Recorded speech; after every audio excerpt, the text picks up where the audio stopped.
Hi hello welcome back to my YouTube channel. ಇವತ್ತು ನಾವು ಕಡಲೆಬೇಳೆ ವಡೆಯನ್ನು ಹೇಗೆ ಮಾಡೋದು ಅಂತ ಹೇಳಿ ನನ್ನ ಸ್ಟೈಲಲ್ಲಿ ತೋರಿಸ್ಕೊಡ್ತಾ ಇದ್ದೀನಿ. ಮೊದಲು ನಾವು ಕಡಲೆಬೇಳೆಯನ್ನು ಒಂದು 4-5 ಗಂಟೆ ನೆನೆಸಿಡಬೇಕು. ನೀರಲ್ಲಿ ನೆನೆಸಿಟ್ಟು ಅದನ್ನು ರುಬ್ಕೊಳ್ಳೋದಕ್ಕೆ ಹಾಕ್ಕೊಂಡಿದ್ದೀನಿ. ಒಂದು ಗೆಡ್ಡೆ ಬೆಳ್ಳುಳ್ಳಿಯನ್ನು ತಗೊಂಡಿದ್ದೀನಿ. ಒಂದು ಹಸಿಮೆಣಸು, ನಾವು ಖಾರ ಕಡಿಮೆ ತಿನ್ನೋದ್ರಿಂದ ಒಂದು ಹಸಿಮೆಣಸನ್ನು ತಗೊಂಡಿದ್ದೀನಿ.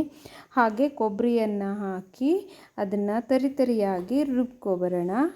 ನೋಡಿ, ರುಬ್ಬಿ ಆಗಿದೆ.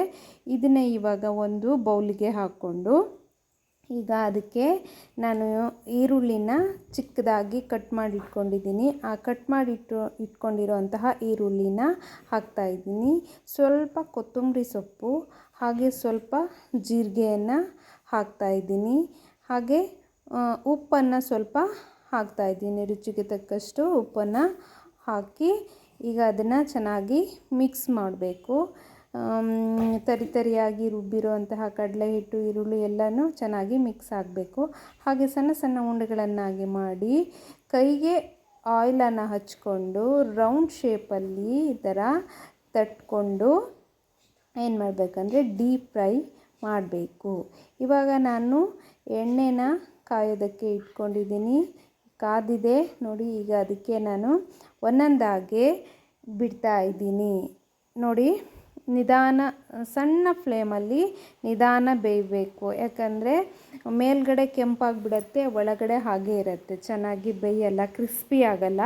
ಹಾಗಾಗಿ ಏನು ಮಾಡಬೇಕು, ನಿಧಾನ ಸಣ್ಣ ಉರಿಯಲ್ಲಿ ನಿಧಾನ ಬೇಯಿಸಬೇಕು. ನಿಧಾನವಾಗಿ ಮಗ್ಚಿ ಹಾಕಬೇಕು. ಎರಡೂ ಸೈಡಲ್ಲೂ ಪದೇ ಪದೇ ತಿರುಗಿಸ್ತಾ ಇರಬೇಕು. ಆ ಸೈಡು ಈ ಸೈಡು ಬೇಯಿಸ್ತಾ ನಿಧಾನ ತಿರುಗಿಸ್ತಾ ಕೆಂಪು ಆಗುವವರೆಗೂ, ಫುಲ್ ಬ್ರೌನ್ ಆಗಬೇಕದು, ಬ್ರೌನ್ ಕಲರ್ ಬರೋವರೆಗೂ ನಿಧಾನಕ್ಕೆ ಎಲ್ಲನೂ ಮಡಿಸ್ತಾ ಇರಬೇಕು. ಮಡಚಿ ಹಾಕಿ ನೋಡಿ, ಇವಾಗ ಬ್ರೌನ್ ಕಲರ್ ಆಗ್ತಾ ಬಂದಿದೆ. ಇವಾಗ ಇದು ಆಗ್ತಾ ಇದೆ, ಮುಗ್ದಿದೆ ಇದು.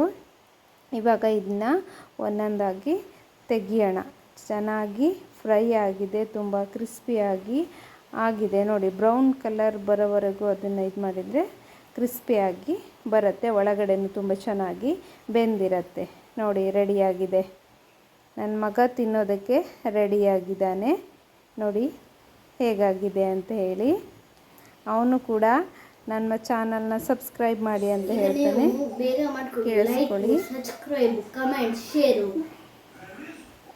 ಹೀಗೆ ನನ್ನ ಚಾನಲ್ನ ಸಬ್ಸ್ಕ್ರೈಬ್ ಮಾಡಿ, ಸಪೋರ್ಟ್ ಮಾಡಿ, ಶೇರ್ ಮಾಡಿ, ಕಮೆಂಟ್ ಮಾಡಿ. ಹೀಗೆ ಇನ್ನೂ ಹೆಚ್ಚು ಹೆಚ್ಚು ಸಪೋರ್ಟ್ ಮಾಡಿ. Thank you.